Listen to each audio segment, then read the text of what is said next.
नमस्कार मित्रांनो, जय Hind. MSF update या यूट्यूब चॅनलवरती आपल्या सर्वांचं स्वागत आहे. MSFबद्दल जी काही महत्त्वाची माहिती आहे ती यूट्यूबच्या माध्यमातून आपल्यापर्यंत पोहोचवण्याचा मी प्रयत्न करत असतो. जर तुम्ही आपल्या MSF अपडेट या यूट्यूब चॅनलवरती पहिल्यांदा आला असाल तर आपल्या यूट्यूब चॅनलला सबस्क्राईब करून ठेवा. त्याचबरोबर व्हिडिओ आवडल्यास व्हिडिओला लाईक आणि हाईप नक्की करा. तर मित्रांनो, आजच्या व्हिडिओमध्ये मी अशीच एक MSF संदर्भात महत्त्वाची माहिती ही घेऊन आलेलो आहे. तर आजच्या व्हिडिओमध्ये मी तुम्हाला जी माहिती सांगणार आहे ती अशी आहे की MSF म्हणजे महाराष्ट्र सुरक्षा बल भरती 2026 नोंदणी ही सुरू झालेली आहे. त्याच विषयी मी आजच्या व्हिडिओमध्ये तुम्हाला संपूर्ण आणि सविस्तर माहिती सांगणार आहे. तर मित्रांनो, महाराष्ट्र राज्य सुरक्षा महामंडळाकडून 25,000 उमेदवारांची ही MSFमध्ये निवड करण्यात आली होती व त्या उमेदवारांची यादी ही महाराष्ट्र राज्य सुरक्षा महामंडळाच्या वेबसाईटवरती प्रकाशित करण्यात आली होती. ही जी काही यादी आहे ती मी आपल्या टेलिग्राम चॅनलवर सुद्धा अपलोड केलेली आहे. तर मित्रांनो, ज्या उमेदवारांनी मागील पोलीस भरतीमध्ये ग्राउंड व लेखी दिलेली आहे अशा सर्व उमेदवारांनी या 25,000 उमेदवारांच्या यादीमध्ये आपलं नाव आहे का हे तुम्हाला बघून घ्यायचं आहे. कारण की बऱ्याच उमेदवारांची यामध्ये निवड झालेली आहे, परंतु महाराष्ट्र राज्य सुरक्षा महामंडळाकडून त्या उमेदवारांना मेसेज हे दिले नसल्याकारणाने त्या उमेदवारांना माहीत नाही की आपली निवड झालेली आहे. त्यामुळे ज्या उमेदवारांनी मागील पोलीस भरतीमध्ये ग्राउंड व लेखी दिलेली आहे अशा सर्व उमेदवारांनी या 25,000 उमेदवारांच्या लिस्टमध्ये आपलं नाव आहे का हे चेक करून घ्यायचं आहे. आता हे जे काही 25,000 उमेदवार आहेत त्यांच्यासाठीची एक महत्त्वाची सूचना आहे. मी तुम्हाला स्क्रीनवरती महाराष्ट्र राज्य सुरक्षा महामंडळाचा हा 1 जानेवारी 2026 रोजीचा कार्यालयीन आदेश दाखवत आहे. तुम्ही यामध्ये पाहू शकता, पूर्व सुरक्षा रक्षक कंत्राटी भरती नोंदणी प्रक्रिया 2026. पुन्हा लिंक ओपन करून संधी दिलेल्या उमेदवारांसाठी ऑनलाईन फॉर्म भरण्याच्या ज्या काही सूचना आहेत त्या यामध्ये देण्यात आलेल्या आहेत. तर आता यामध्ये ज्या काही महत्त्वाच्या सूचना आहेत त्या देण्यात आलेल्या आहेत. तर तुम्ही इथे पाहू शकता की पोलीस शिपाई भरतीतील जे काही प्रतीक्षा यादीवर उमेदवार आहेत त्यांची निवड ही महाराष्ट्र राज्य सुरक्षा महामंडळाकडून MSFमध्ये करण्यात आली होती व त्यांची जी काही नोंदणी असेल, निकष पडताळणी असेल त्यासाठी त्यांना ऑनलाईन फॉर्म हे भरायला सांगितले होते आणि ते ऑनलाईन फॉर्म हे 29 डिसेंबर 2025 सायंकाळी 5 वाजेपर्यंत भरायचे होते. परंतु आता बऱ्याच उमेदवारांना या संदर्भात मेसेज न गेल्या कारणाने या उमेदवारांनी ऑनलाईन फॉर्म हे भरले नव्हते. तर अशा उमेदवारांना पुन्हा एकदा महाराष्ट्र राज्य सुरक्षा महामंडळाने ऑनलाईन फॉर्म ही भरण्यासाठी संधी दिलेली आहे. तर तुम्ही स्क्रीनवरती पाहू शकता, ही जी काही लिंक दिलेली आहे या लिंकवरती त्या उमेदवारांना ऑनलाईन फॉर्म हे भरायचे आहेत आणि हे जे काही फॉर्म आहेत ते 5 जानेवारी 2026 पर्यंत भरायचे आहेत. 5 जानेवारी 2026 सायंकाळी 6 वाजता ही लिंक बंद करण्यात येईल. तर मित्रांनो, या अगोदर देखील महाराष्ट्र राज्य सुरक्षा महामंडळाने अशा प्रकारचे फॉर्म हे भरण्यासाठी सांगितले होते, परंतु त्या उमेदवारांनी फॉर्म भरले नाही. त्या उमेदवारांना पुन्हा एकदा ही संधी देण्यात आलेली आहे. त्यामुळे कदाचित ही आता शेवटची संधी असू शकते. त्यामुळे सर्व उमेदवारांनी आपले ऑनलाईन फॉर्म हे भरून घ्यायचे आहेत व फॉर्म भरल्यानंतर तुमची जी काही प्रिंट आहे ती प्रिंट घेऊन तुम्हाला डॉक्युमेंट व्हेरिफिकेशनसाठी जायचं आहे.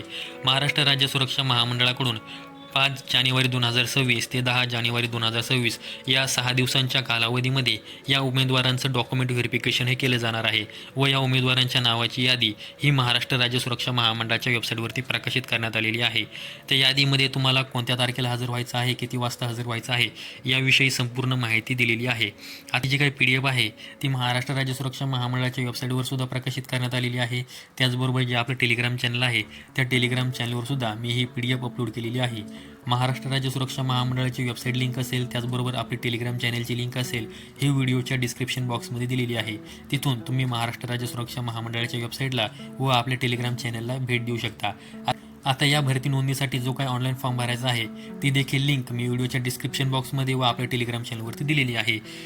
आता ज्या उमेदवारांना डॉक्युमेंट व्हेरिफिकेशनसाठी बोलवण्यात येणार आहे त्या उमेदवारांना आझाद मैदान पोलीस क्लब येथील जो काही प्रेरणा हॉल आहे, आझाद मैदान मुंबई, या ठिकाणी डॉक्युमेंट व्हेरिफिकेशनसाठी जायचं आहे. आता त्यांच्या या नावाची यादी ही महाराष्ट्र राज्य सुरक्षा महामंडळाच्या वेबसाईटवरती प्रकाशित करण्यात आली आहे. तुम्हाला ज्या तारखेला डॉक्युमेंट व्हेरिफिकेशनसाठी बोलवण्यात आलेलं आहे त्याच दिवशी तुमचं नाव हे त्या सॉफ्टवेअरवरती दिसणार आहे. ते तुम्हाला ज्या दिवशी बोललं आहे त्या दिवशी तुम्हाला डॉक्युमेंट व्हेरिफिकेशनसाठी हजर व्हायचं आहे. जर तुम्ही त्यासाठी गैरहजर असाल तर तुम्हाला पुन्हा ही संधी दिली जाणार नाही. त्याचबरोबर जे काही भरती प्रक्रिया आहे 2026ची यामध्ये तुमचा विचार केला जाणार नाही. तर मी व्यतिरिक्त ज्या काही आणखीन सूचना या उमेदवारांना देण्यात आलेल्या आहेत त्या मी तुम्हाला थोडक्यात सांगणार आहे. तर ऑनलाईन फॉर्म भरत असताना जे काही प्रायव्हसी पॉलिसी आहे यावरती तुम्हाला क्लिक करून जे काही संपूर्ण माहिती ही वाचून घ्यायची आहे. आता ऑनलाईन फॉर्म हा कसा भरायचा आहे याविषयी देखील मी आपल्या यूट्यूब चॅनलवरती व्हिडिओ अपलोड केलेला आहे. तो व्हिडिओ तुम्ही पाहू शकता. त्या व्हिडिओमध्ये मी तुम्हाला संपूर्ण माहिती सांगितलेली आहे की ऑनलाईन फॉर्म हा तुम्हाला कशा प्रकारे भरायचा आहे. त्या व्हिडिओची लिंकसुद्धा मी या व्हिडिओच्या डिस्क्रिप्शन बॉक्समध्ये दिलेली आहे. आता हे जो ऑनलाईन फॉर्म भरत असताना ज्याच्यामध्ये काय मुद्दा क्रमांक 6 आहे त्यामधील 1 ते 7 पर्यंत जे काही नमूद डॉक्युमेंट आहेत ते तुम्हाला बरोबर अपलोड करायचे आहेत. त्या डॉक्युमेंटवरती तुमचं नाव असेल, वडिलांचं नाव असेल, आडनाव असेल, जन्मतारीख असेल, हे संपूर्ण बरोबर असणं आवश्यक आहे.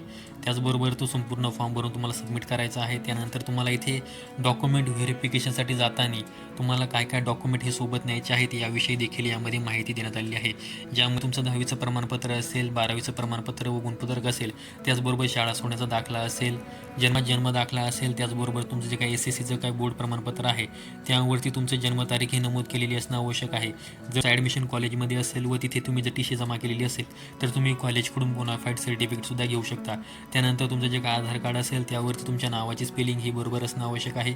त्याचबरोबर तुमची जन्मतारीख ही बरोबर असणं आवश्यक आहे. त्याचबरोबर तुमचं पॅन कार्ड असेल, अधिवास प्रमाणपत्र म्हणजे रहिवासी प्रमाणपत्र असेल, हे सुद्धा तुम्हाला डॉक्युमेंट सोबत घेऊन जायचं आहे. वाहन चालकाचा परवाना हा जर तुमच्याकडे असेल तर तुम्ही सोबत नेऊ शकता.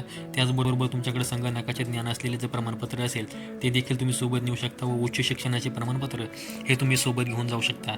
जी तुम्ही मागील पोलीस भरती दिलेली आहे 2022-23ची, त्यामध्ये तुम्ही मैदानी चाचणी व लेखी परीक्षा दिल्याचं जे काही प्रवेशपत्र असतं, हॉल तिकीट असतं, ते देखील तुम्हाला सोबत घेऊन जायचं आहे. यामध्ये कोणकोणत्या उमेदवारांनी हजर व्हायचं आहे त्याविषयी देखील माहिती देण्यात आलेली आहे.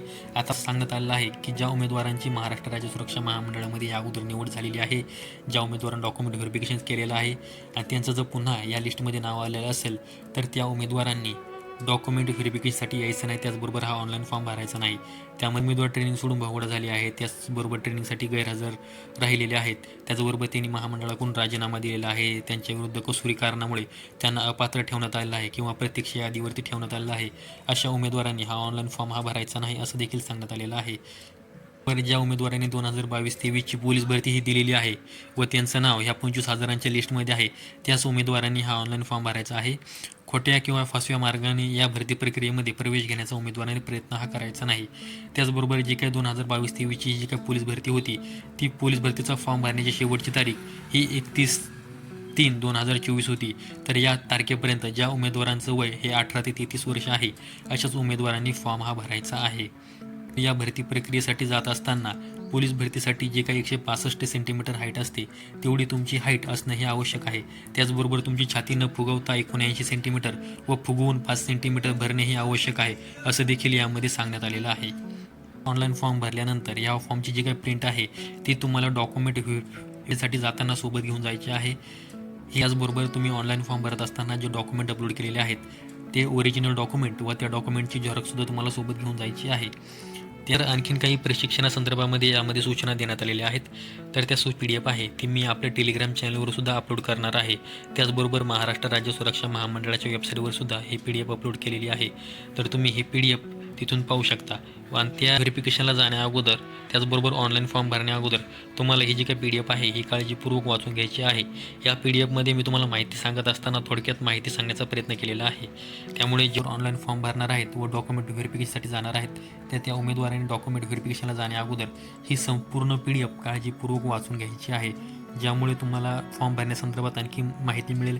त्याचबरोबर प्रशिक्षणासंदर्भात असेल, डॉक्युमेंट व्हेरिफिकेशन संदर्भात असेल, तुम्हाला संपूर्ण आणि सविस्तर माहिती या PDFच्या माध्यमातून मिळणार आहे. त्यामुळे या उमेदवारांनी ही PDF संपूर्ण वाचून घ्यायची आहे. एक महाराष्ट्र सुरक्षा बल MSF नोंदणी भरती प्रक्रिया 2026 संदर्भात महत्त्वाची माहिती तुम्हाला द्यायची होती, त्यामुळे आजचा व्हिडिओ अपलोड केलेला आहे. अशाच माहितीसाठी MSF अपडेट या आपल्या YouTube चॅनलला सबस्क्राईब करून ठेवा. संपूर्ण व्हिडिओ पाहिल्याबद्दल सर्वांचे धन्यवाद.